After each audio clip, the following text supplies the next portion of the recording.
Bonjour et bienvenue dans ce débat depuis le Parlement européen de Strasbourg. Nous allons reparler des migrants. Quelle est la situation actuelle en Europe en ce début d'année 2018? Que fait et que ne fait pas l'Union européenne dans ce domaine? Et qu'en est-il particulièrement en France, où la question de l'accueil des migrants, comme vous le savez, fait polémique à l'heure actuelle, ce jour même, ce mardi même. On en parle avec vous, Eva Joly, bonjour. Vous êtes députée, je le rappelle, des Verts, Alliance Libre Europe. Merci d'être avec nous. Christine Revaud-Dallon-Bonnefoy, merci également d'être là. Bonjour. Socialiste et démocrate, députée européenne. Et Patrick Le Yarrick, vous êtes député de la gauche unitaire européenne, gauche verte nordique. Merci d'être autour de ce plateau. Alors, l'émigration continue, on en parle, on a l'impression un petit peu moins au Parlement européen, encore que ce matin, il en a tout de même été question. Plus de 100 000 personnes sont venues en Europe l'an dernier, je crois, essentiellement venant de Libye via l'Italie. Les drames aussi continuent et augmentent, comme vous l'avez vu au cours des derniers jours, des derniers 15 jours.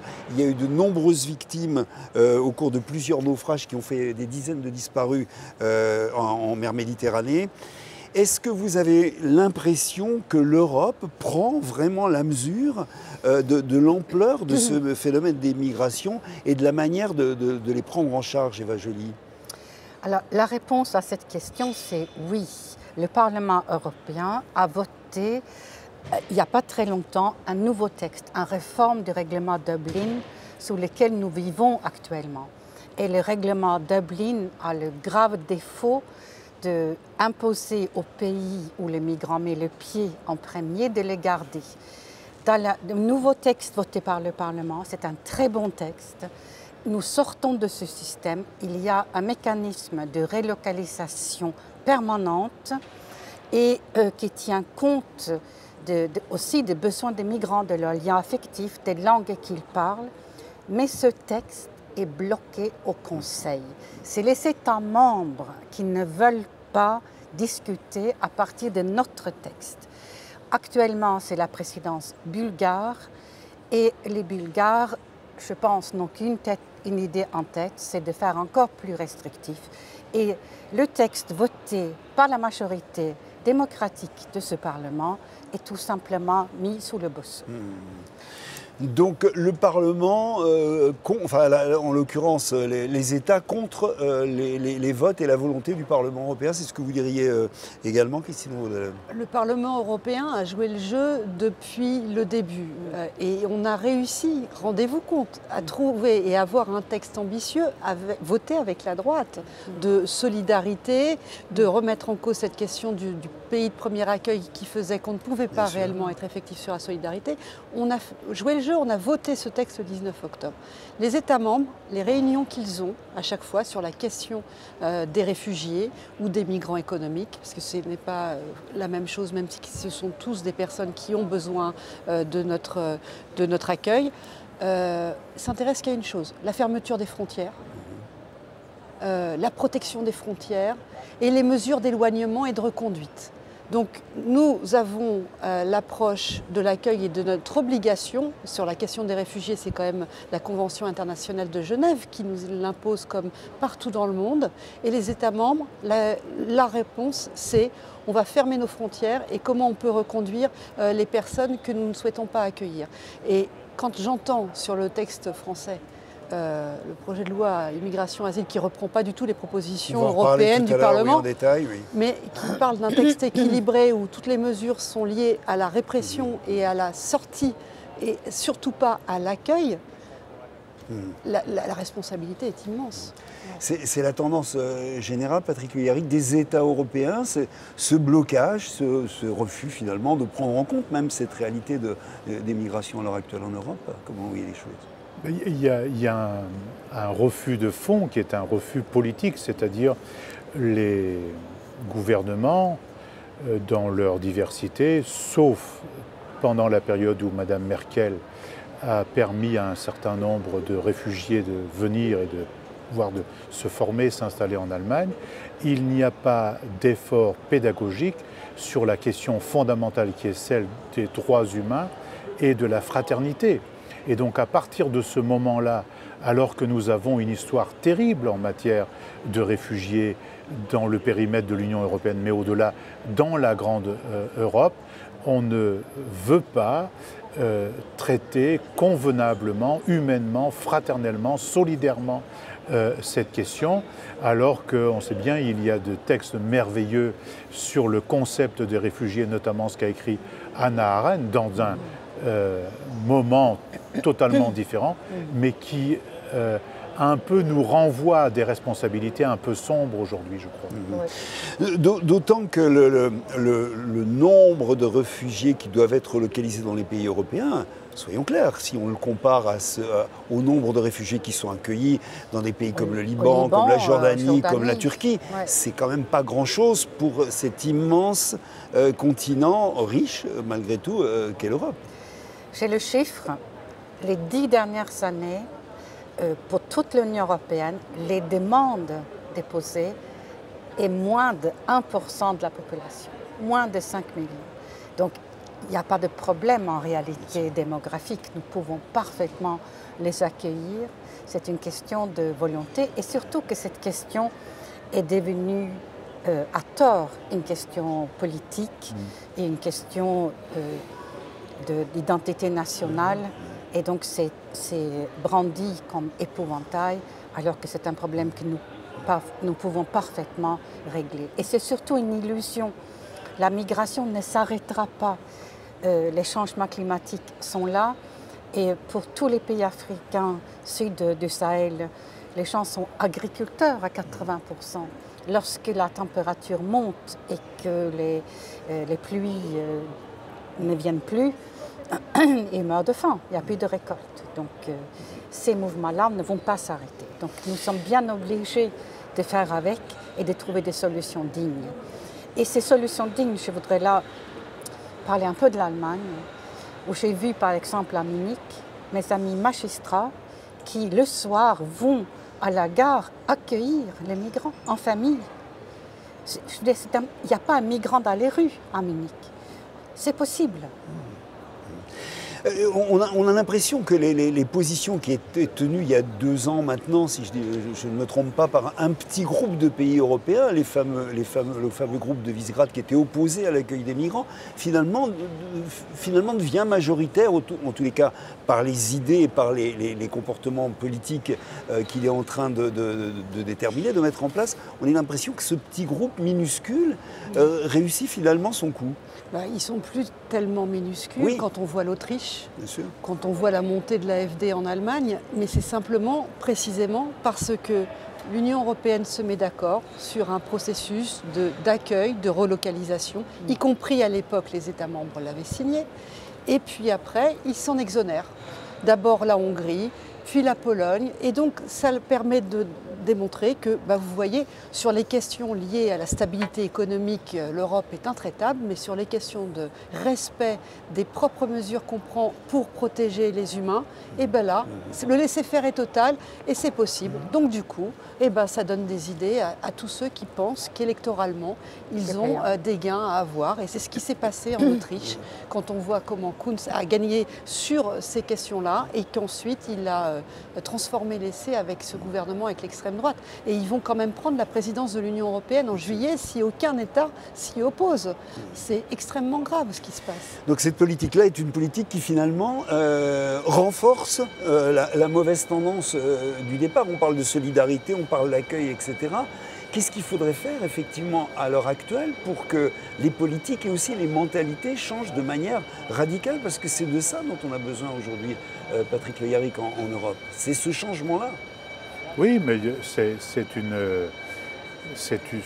bataille qu'il faut mener avec les associations de solidarité, avec les organisations syndicales, avec une multitude d'intellectuels, de créateurs qui sont en train de prendre position maintenant très fortement, et on peut espérer que des choses bougent, parce que le début de tout ceci, si on veut, c'est quand même le racisme, une sorte de racisme, le rejet de l'autre, auquel s'est ajouté le fait on n'accepte pas d'autres religions que celle qui est considérée comme ancestrale sur nos terres.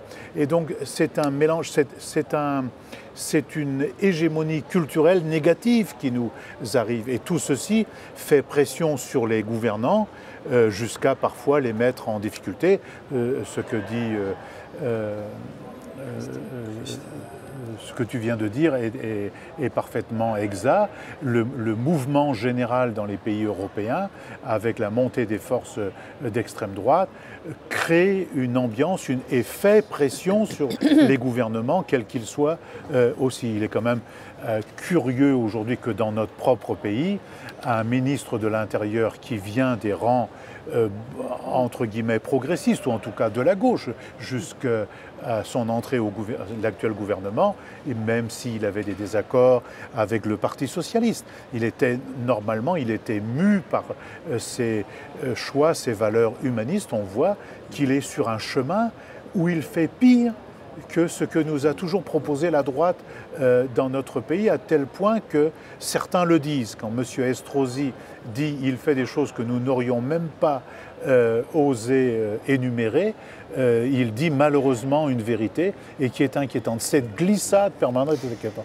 Donc toutes les forces, quelles qu'elles soient, de la création, du monde de la pensée, les forces syndicales, les forces progressistes, les forces associatives qui sont sur le terrain, doivent se bouger, se rassembler, parler, agir et parler. Ça paraît d'autant plus paradoxal qu'il y a d'autres voix un peu universelles qui se font entendre dans le sens contraire. On pense à ce qu'a dit le pape tout simplement il y a quelques jours. Il s'affiche clairement pour l'accueil des migrants. Voilà. Heureusement que nous avons le pape. Oui. Alors, vous parliez tout à l'heure, Eva Joly, de ce distinguo malgré tout qui est en train, on a l'impression de se renforcer de plus en plus entre les demandeurs d'asile et les migrants économiques. C'est un peu là-dessus, on en reparlera tout à l'heure, que se basent notamment les projets français, mais dans toute l'Europe. On fait ce distinguo, et vous le disiez il y a quelques instants, ce distinguo n'a pas de sens. Ça ne peut pas être un distinguo qui ait une véritable valeur organisatrice et en tous les cas qui permette de penser la situation devant laquelle on se trouve aujourd'hui. C'est aussi d'admettre que la famine et l'extrême pauvreté est aussi un état de guerre pour les personnes qui les vivent. Et donc un devoir d'accueil digne de toutes ces personnes. Et nous sommes aujourd'hui en France à l'opposé. Nous avons créé un délit de solidarité. On poursuit les citoyens qui aident des mineurs qui traversent nuitamment par -4 les Alpes. On est quand même dans le monde à l'envers. C'est le monde à l'envers. C'est le monde à l'envers par rapport à nos valeurs, par rapport aux valeurs de l'Union européenne, par rapport aussi aux valeurs dominantes, universelles. Et donc c'est une très mauvaise pente et c'est vraiment cette envie d'aller sur les territoires d'extrême droite. Christine Revaud-Dallon, alors la France, parlons-en, puisque bon, on est dans un cadre européen ici, mais la France a une voix quand même extrêmement importante, surtout sur des questions comme celle-ci. Aujourd'hui, le président de la République se trouve à Calais pour venir défendre un petit peu son projet de droit d'asile. Qu'est-ce que vous en pensez? Quel est ce point de vue? Sur quoi ce projet ne vous semble pas du tout adapté à la situation actuelle et à la défense de ces valeurs dont on est en train de parler? Tout simplement, déjà, une chose, le nombre de projets de loi immigration-asile qu'on a en France, à chaque fois qu'on change de gouvernement, on a au moins un projet de loi, voire deux. Deuxièmement, la seule raison pour laquelle il aurait pu en faire un, c'était effectivement, puisqu'il se dit pro-européen et pour les valeurs européennes et pour l'accueil des réfugiés, très bien, il prend le texte voté au Parlement européen et il le transpose en droit français. Ça aurait été un réel signal et cohérent avec ses discours. C'est pas le chemin qu'on est en train de prendre. Ce qu'il fait là, et les propositions qui sont, alors celles qu'on connaît parce qu'il y a un grand flou et puis ils sont tellement gênés aux entournures sur ce qu'ils s'apprêtent à proposer qu'on n'a pas tous les éléments.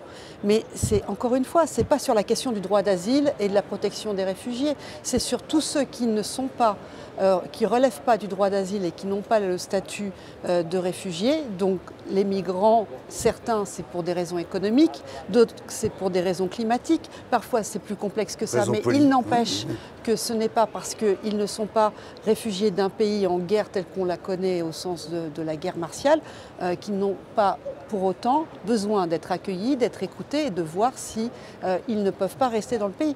Là, non, c'est l'idée, allez, on va renforcer toutes nos mesures pour faire en sorte qu'on ne puisse pas accueillir d'autres personnes. On s'en rend compte au niveau de l'Union européenne. Quand on voyage dans un certain nombre de pays, que ce soit en Allemagne ou des pays d'Europe de l'Est, ils ont besoin, pour des raisons économiques, pour des raisons d'emploi, ils ont besoin d'accueillir de la main-d'œuvre, donc différents types de professions. Donc l'idée de dire « Ouh là là, les migrants économiques, on ne veut surtout pas en entendre parler », ce qui a été le cas pendant trop longtemps, n'est même pas réaliste par rapport à la situation européenne. Donc cela n'a aucun sens. Et moi, je ne veux plus entendre parler de ce qu'ils disent en disant que c'est un projet de loi équilibré. C'est pas vrai. Il n'y a rien en mesure d'accueil et de protection, il y a tout en mesure de répression. Et franchement, je me souviens pour avoir travaillé sur les propositions de M. Hortefeux sous la présidence de Sarkozy, ils n'étaient pas allés aussi loin que là. Terrible à dire. On voit aussi qu'énormément d'associations en France aujourd'hui se mobilisent, qui sont un peu représentatives bien sûr de la situation française, mais j'allais dire au-delà, elles sont porteuses toutes, la CIMAD, etc., de valeurs qui sont des valeurs européennes et des valeurs universelles concernant l'accueil des migrants. Est-ce qu'il y a encore une fois nécessité de cette mobilisation qui passe également par les associations, par les mouvements citoyens, puisqu'on est en France aujourd'hui dans une situation de débat aigu et qui va le devenir de plus en plus sur la question des migrants. Est-ce que vous pensez qu'il y a un moment à jouer, entre guillemets, bien que l'expression soit pas très heureuse, pour faire avancer des idées nouvelles sur les migrations en France aujourd'hui? Les associations vont se déterminer, mais là, elles sont en train de dire qu'elles ne feront pas ce travail-là de tri. Donc elles vont se retirer d'un certain nombre d'endroits. Mais il faut bien voir les conséquences que ceci aura. Si elles se retirent dans un certain nombre d'endroits pour un certain nombre d'activités qu'elles font d'aide et que l'État ne sait pas convenablement faire pour une multitude de raisons, ça aura des conséquences dramatiques sur les réfugiés qui sont là, sur les populations alentours également, puisqu'on va laisser une multitude de gens un peu dans la nature. Donc ce sera négatif. Il vaudrait mieux les entendre et prendre en compte ce qu'elles disent. Et la position de la France, donc ce débat qui s'amorce, qui est déjà amorcé en France aujourd'hui, est importante pour l'ensemble de l'Europe. On parlait tout à l'heure de l'Allemagne et de cet exemple tout de même dont on a parlé et qui a été important pour l'Europe, la position à l'époque d'Angela Merkel. Est-ce que aujourd'hui la position de la France a aussi une importance capitale, j'allais dire, dans le débat européen?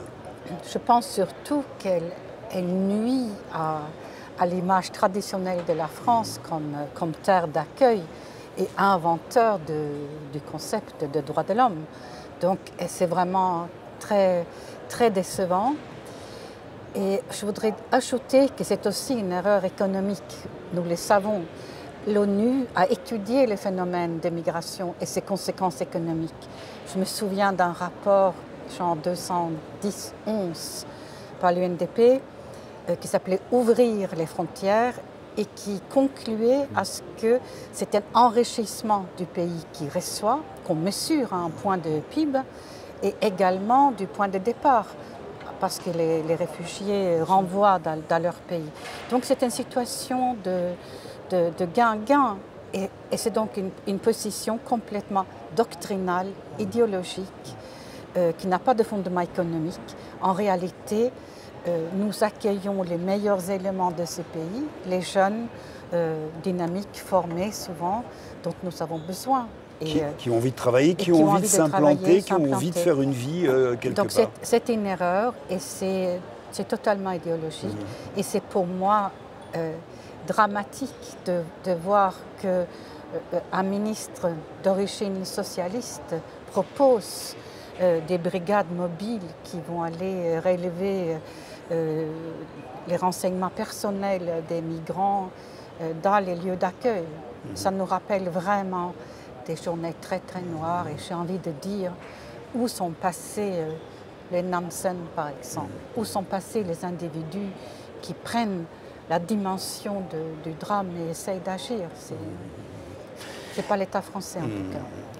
Que faire donc? Alors la position du Parlement européen, on en a parlé bien sûr, mais au-delà de ça, dans ce débat qui a lieu aujourd'hui en France et qui peut avoir des incidences, bien sûr, et des conséquences sur l'Europe tout entière, qu'est-ce qu'il faudrait faire aujourd'hui? Quel type de débat il faut mener? Avec quelle force selon vous? Alors, dans le débat politique pur en France, en tout cas ce qui se passe à l'Assemblée nationale et au Sénat, on sait très bien que la majorité, on ne l'a pas.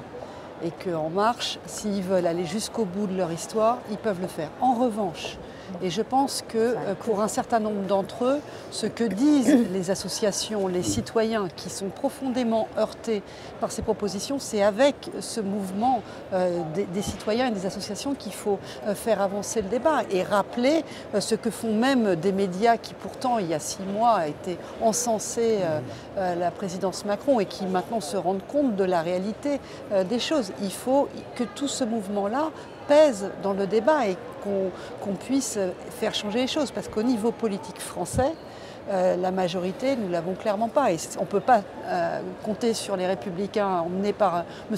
Wauquiez pour améliorer les choses. Au contraire, lui, ça lui va très bien. Donc on a vraiment besoin, encore une fois, de s'appuyer auprès du réseau des associations, des citoyens pour faire changer les choses et avec les médias qui souhaitent aussi qu'il y ait le rétablissement de la vérité. C'est aussi, voilà, vous l'avez dit déjà tout à l'heure, mais c'est aussi le programme, vous pensez, vers lequel il faut tendre là, tout de suite, immédiatement en ce moment, sachant que c'est un débat central de société qui se pose aujourd'hui en France. Ce n'est pas un débat annexe, quoi. Bah oui, parce que c'est la manière dont on va organiser le monde des humains, comment on va organiser l'humanité. On ne peut pas avoir un monde aujourd'hui où on rejette une partie des êtres humains, alors que ces mêmes êtres humains sont aux prises avec des difficultés les pires qui existent, hein, les tortures, les poursuites, les guerres, la misère, les modifications climatiques. Et donc on ne peut pas penser le monde d'aujourd'hui en disant la liberté de circulation du capital et des marchandises, elle est acquise, mais la liberté de circulation des êtres humains, c'est facultatif. D'autre part, on ne peut pas laisser réfléchir aujourd'hui à partir des normes des années 80. Par exemple, les enjeux de ce qu'on a appelé tout à l'heure l'immigration économique, c'est quelque chose qui est lié au choix à la période de M. Giscard d'Estaing quand il était président de la République, mais le monde est totalement différent aujourd'hui. Les aspirations des êtres humains sont totalement différentes et donc il faut faire éclater tout cela en cherchant, pour nous, je suis d'accord avec ce qui a été dit, mais pour nous en cherchant des convergences entre toutes les forces progressistes ici et aux États-Unis, parce qu'il y a une pression aussi qui nous vient des États-Unis jusqu'aux locataires de la Maison Blanche qui dit des choses affreuses, alors que eux, ils portent quand même une lourde responsabilité dans la destruction du Proche et du Moyen-Orient. Une très lourde responsabilité, parce que quand on parle de fausses nouvelles, là on a détruit cette région avec une pipette brandie par Colin Powys à la télévision, disant que c'était des armes de destruction massive que détenait M. Saddam Hussein, alors que ça s'est avéré totalement faux. C'est au nom de ça qu'on a détruit. Ça ne réglait pas, ça stabilisait pas le monde sans cette guerre. C'est vrai, il y aurait eu des turbulences, mais pas les mêmes, pas les mêmes. Et donc, à la fois, on soutient les pires dictatures, ensuite on leur fait la guerre, on déstabilise tout. C'est tout ça qui est à revoir. Mais il faudrait, l'idéal pour moi, serait de trouver un mouvement mondial de forces associatives, progressistes, pour porter ces enjeux. Parce qu'il paraît que dans le monde aujourd'hui, il y a quelque chose comme 46 millions de personnes apatrides, qui circulent, qui n'ont strictement rien. Peut-on tolérer ça aujourd'hui? Moi, je ne le crois pas. Eva Joly, dernière question, on est là au pied du mur, vous le disiez, des valeurs européennes. On est devant un tribunal là, sur cette question des migrants pour les valeurs européennes. pour moi, l'avenir de l'Europe dépend aussi du fait que nous saurons résoudre dignement ces problèmes. Et nous avons les moyens en réalité, parce que le respect des droits fondamentaux fait partie du contrat européen. Et lorsque la Bulgarie, la Roumanie, l'Hongrie, la Pologne s'en dispensent, nous pouvons commencer la procédure de sanction à leur encontre pour les aider à rentrer dans le bon chemin. Parce que ces pays-là sont aussi bénéficiaires des fonds structurels européens et qu'on peut peut-être lier les deux. Sachant qu'au-delà de l'Union européenne, le Conseil de l'Europe est aussi le garant de ces principes, oui, et que les pays dont vous parlez en font partie également. Donc il y a, oui, aussi du côté du Conseil de l'Europe un moyen de coercition et en tout cas de contrôle. Ils sont plus de 40, bien sûr. Simplement politiquement, ils sont peut-être moins de puissance que l'Union européenne. Voilà. Merci à vous, on poursuivra, on continuera, on suivra bien sûr ce débat qui va prendre de l'ampleur forcément dans les semaines qui viennent. En France, c'est déjà parti, mais en Europe également. On se retrouve, merci à vous qui nous avez suivis bien sûr, et puis on se retrouve pour d'autres débats sur le site de l'humanité.fr. Un débat notamment qui vous a occupé tous les uns les autres ce matin sur la pêche électrique, avec une victoire due, vous êtes les uns les autres, vous l'avez dit, à une véritable mobilisation là du coup citoyenne, des ONG, des acteurs économiques, etc., qui est presque un exemple de ce qu'il est possible malgré tout, et malgré tout ce qu'on dit en général sur l'Union européenne et sur ses moyens et sur les moyens du Parlement européen, qui a donné tout de même ce que vous considérez tous comme une victoire. On en reparlera demain avec d'autres députés. Merci de suivre également ce débat. Au revoir.